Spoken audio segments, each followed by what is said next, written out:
তোমার লাভের গরু আবার পিঁপড়াতে খায় না তো? মানে তুমি কি বলতে চাও কুসুম? মানে তোমার বড় ভাই, উনিও তো তোমার দোকানে যেয়ে বসে। তুমি যখন বাসায় খেতে আসো ওই সময় উনি তো চাইলে ক্যাশ থেকে টাকা বের করে নিতে পারে, তাই না? এটা তুমি কি বললে কুসুম? আমার বাবার মতো একটা বড় ভাইকে নিয়ে এইসব কথা বলতে পারলে? আমি যখন বাসায় খেতে আসি তখন দোকানটা বন্ধ থাকে, এই জন্য বড় ভাই বসে। শোনো, আমার কথা শুনে আকাশ থেকে ভেঙে পড়ার এমন কিছুই নেই। আমি আমার সন্দেহ থেকে বলছি, উনি তো টাকাটা নিতেও পারে, তাই না? সন্দেহ করলে তার পিছনে একটা কারণ থাকতে হয়। দেখো, আমি ভালোভাবেই জানি যে তোমার বড় ভাইয়ের জায়গা সম্পত্তির কোনো অভাব নাই, কিন্তু একটা কথা শোনো, কাঁচা টাকার লোভ সবাই সামলাতে পারে না। কুসুম, আমার বড় ভাইকে নিয়ে এসব কথা বলতে পারো না তুমি। আমার বড় ভাইকে আমি ছোটবেলা থেকে চিনি। আমার বড় ভাই এসব কাজ কখনোই করতে পারে না। তাহলে শোনো, ওনাকে না জানিয়ে দোকানে একটা সিসি ক্যামেরা লাগাও, তাহলেই বুঝতে পারবা কারটা সত্য, আমারটা নাকি তোমারটা। আচ্ছা ঠিক আছে, তোমার কথা মতোই কাজ হবে।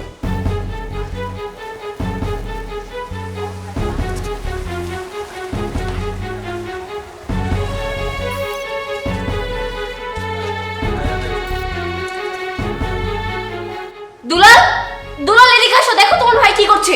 এই কি হয়েছে? দেখো তোমার ভাই কি করছে, বসো এখানে। এই যে দেখো।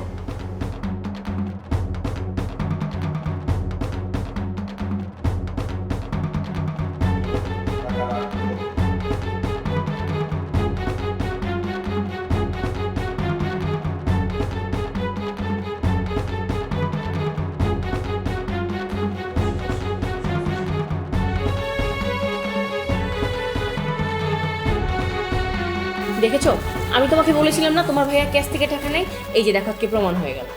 আর আমি তো দেখলাম উল্টাটা, ওরা নিজের মানি ব্যাগ থেকে 2টা 500 টাকার নোট নিয়ে ক্যাশে রাখলো। আমি তো সেটাই বলছি, উনি ওনার মানি ব্যাগ থেকে ক্যাশে কিসের জন্য টাকা রাখবে? আজকে আসুক, ওনাকে জিজ্ঞেস করলেই বলবে। কি এমন জরুরি কথা বলে ফেল। ভাইজান, প্রথমে তোমার কাছে ক্ষমা চেয়ে নিচ্ছি। মানে যখন আমি দুপুরে খেতে আসি তখন তুমি দোকানে কি করো এটা দেখার জন্য আমি গোপনে একটা ক্যামেরা ফিট করছিলাম। তখন দেখলাম তুমি ক্যাশ থেকে টাকাগুলো বের করলা, বের করে গুনলা, গুনে আবার টাকাগুলো আবার ক্যাশে রাখলা।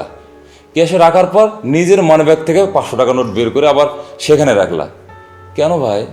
ওইটা কিছু না, এমনি রাখছি। তাই বলে ভাই বেচা বিক্রি না হলে তুমি নিজের পকেট থেকে টাকা রাখবা? না ভাইজান, আপনি বলেন ওইটা কিসের টাকা?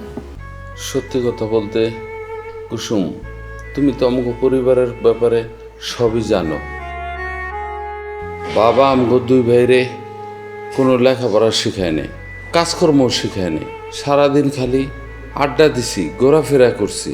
কিন্তু তুমি আমগো সংসারে আসার পরে কিন্তু তোমার কথায় দুলাল একটা দোকান দিল, সেই দোকান এখনো পর্যন্ত জৈমা ওঠে নেই। ব্যবসার শুরুতেই যদি দুলাল একটা ধাক্কা খায় তাহলে কাজকর্ম করার আগ্রহটাই হারায় ফেলবে।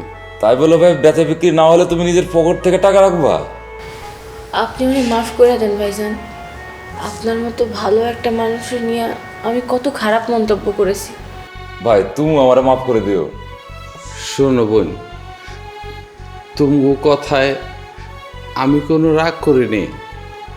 তুমি আর দুলাল ছাড়া এই দুনিয়ায় আমার আর কেউ নাই।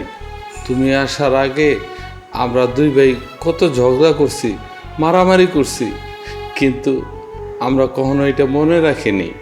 তেমনি আজকের ব্যাপারটা আমি কিছু মনে করিনি। তাহলে বলেন, প্রতিদিনের মতো কালকেও আপনি দোকানে যেয়ে বসবেন? আমার ভাইয়ের দোকানে আমি যেমন কে যাইব, অবশ্যই যাবো।